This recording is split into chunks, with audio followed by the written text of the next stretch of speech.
নমস্কার শ্রোতা বন্ধুরা, আপনাদের গল্প হলো সত্যি চ্যানেলে স্বাগতম।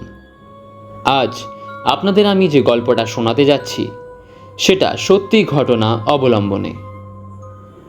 আমার বন্ধুর সাথে ঘটে যাওয়া সেই ভয়ঙ্কর ভুতুড়ে ঘটনাটা আমি তারই ভাষায় তারই মতন করে আপনাদের সামনে তুলে ধরছি।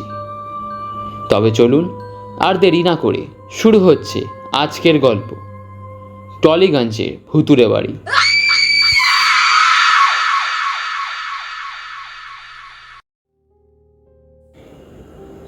আমার নাম সোহম।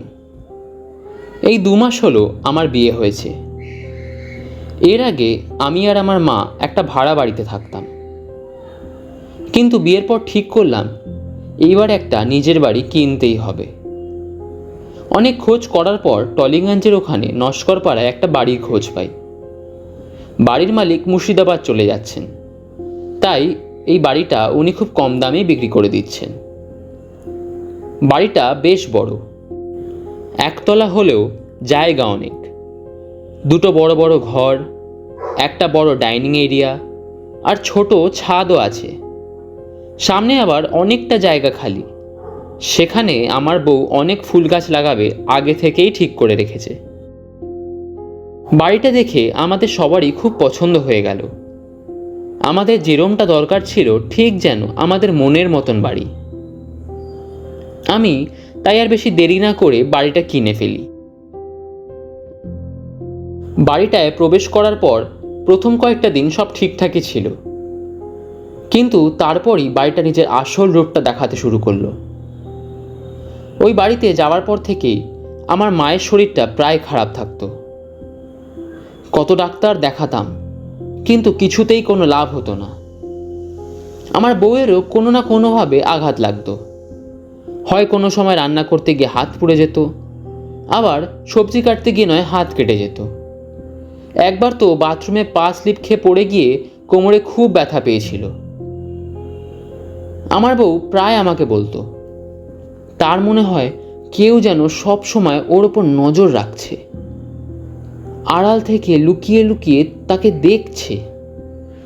যদিও সে কাউকে কোনোদিন দেখেনি, কিন্তু একা থাকলেই তার যেন গাটা ছমছম করে।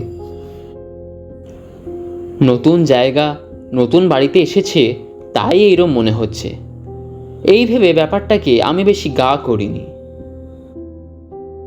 আমি বউয়ের সাহায্য করার জন্যে কতজন কাজের মাসিকেও কাজ করার জন্য বলেছিলাম, কিন্তু ওই বাড়ির নাম শুনে কেউই আর কাজ করতে চাইতো না। আমার অফিসের অবস্থাটাও একই রকম হয়ে গেছিল। ঠিকভাবে কাজ করতে পারতাম না, কাজে যেন মনোযোগই দিতে পারতাম না। আরেকটা জিনিস ছিল খুব অদ্ভুত, ওই বাড়িতে কোনো তুলসী চারাও রাখা যেত না। যতবারই আমার বউ তুলসী চারা পুঁতেছে, ঠিক পরের দিনই অবাকভাবে সব কটা চারা শুকিয়ে মরে যেত। কিছুই যেন ভালো হচ্ছিল না ওই বাড়িতে যাওয়ার পর থেকে। একদিন অফিস থেকে ফেরার পথে একজন প্রতিবেশী আমাকে ডেকে বলল, এই যে দাদা, শুনছেন? আপনার এই বাড়িটায় কোনো অসুবিধা হচ্ছে না? আমি বললাম, কেন বলুন তো? না মানে, এই বাড়িটা তো ভালো না। দেখেন না, কোনো লোক এই বাড়ির ছায়া মারাতে চায় না। এমনকি বাচ্চারাও এই বাড়ির সামনে খেলতে আসে না। এইসবের জন্যই তো বাড়ির মালিক এত কম দামে বাড়িটা বিক্রি করে পালালো। পালালো? কেন? এমন কি আছে এই বাড়িতে? আপনি এই বাড়ির ব্যাপারে কিছু শোনেননি?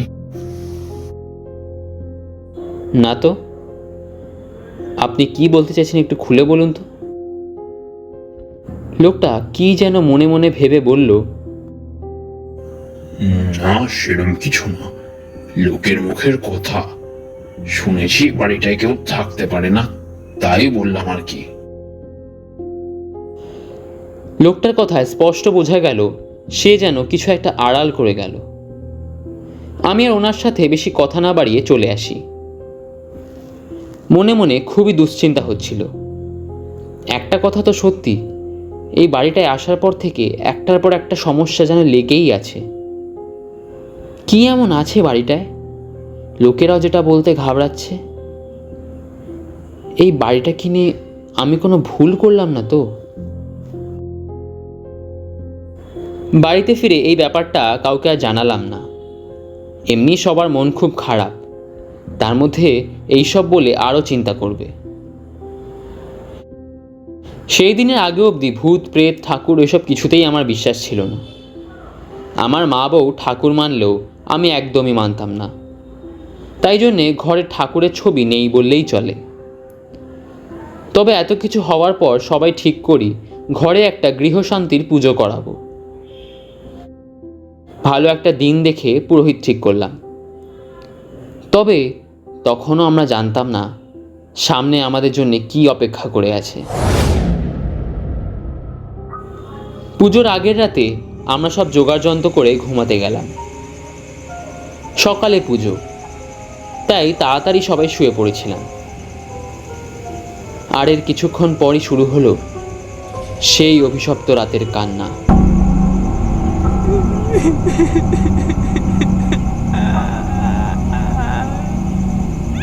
একটা নারীর কণ্ঠস্বর। যেই ঘরটায় পুজোর আয়োজন করা হয়েছে সেই ঘরটা থেকে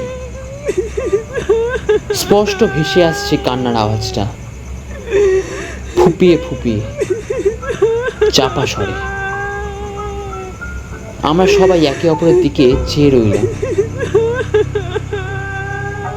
সেই কান্নার আওয়াজ এতটাই বীভৎস যে এখনো মনে পড়লে গায়ের সব লোম যেন খাড়া হয়ে যায়।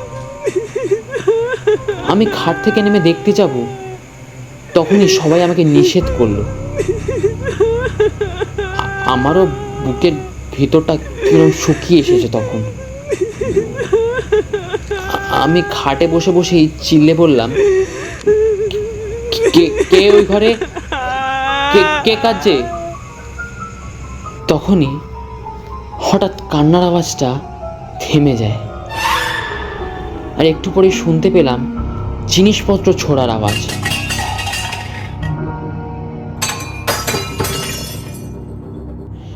বাসন কোসন গ্লাস পুজোর সামগ্রী কেউ যেন ছুঁড়ে ছুঁড়ে ফেলে দিচ্ছে। কি ভয়ঙ্কর! আমাদের কারোর আর খাট থেকে নামার সাহস ছিল না। সমানে সে কান্নার জিনিসপত্র ছোড়ার আওয়াজে আমরা কেউই আর রাতে ঘুমাইনি। তবে একটা জিনিস আমি ঠিক করে নিয়েছিলাম, এই বাড়িতে আর একটা মুহূর্ত থাকা যাবে না। আমার যা টাকা গেছে যাক, প্রাণে বাঁচলে এরম টাকা আরও রোজগার করা যাবে।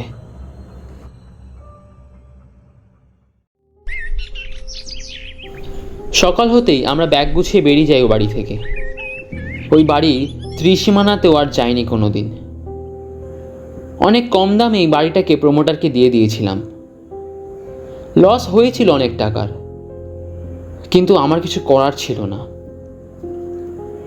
অনেক বছর পর ওই বাড়িটা যে আমাকে বিক্রি করেছিল তার সাথে দেখা হয়ে যায়। তখন তাকে জিজ্ঞেস করায় সে আমাকে সবটাই বলে।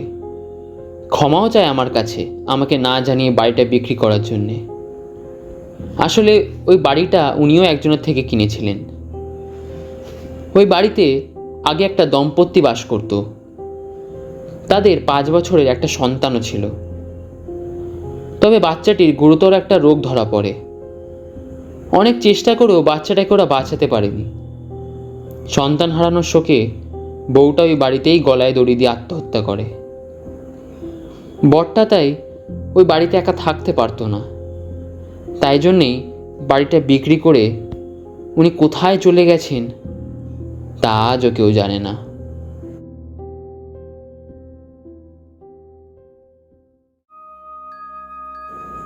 তো বন্ধুরা, আজ আমাদের গল্প এখানেই শেষ। আপনাদের যদি এই গল্পটা ভালো লেগে থাকে তাহলে অবশ্যই লাইক করবেন এবং কমেন্ট করে আপনাদের ভালো লাগার কথাটা জানাবেন। আর যদি এখন আমাদের চ্যানেলটিকে সাবস্ক্রাইব না করে থাকেন তাহলে অবশ্যই সাবস্ক্রাইব করে নিন ভবিষ্যতে আরও এরকম ভূতের গল্প শোনার জন্যে। আজ তবে এইটুকুই। দেখা হচ্ছে পরের সপ্তাহে নতুন এক রোমাঞ্চকর ভূতের গল্পের সাথে।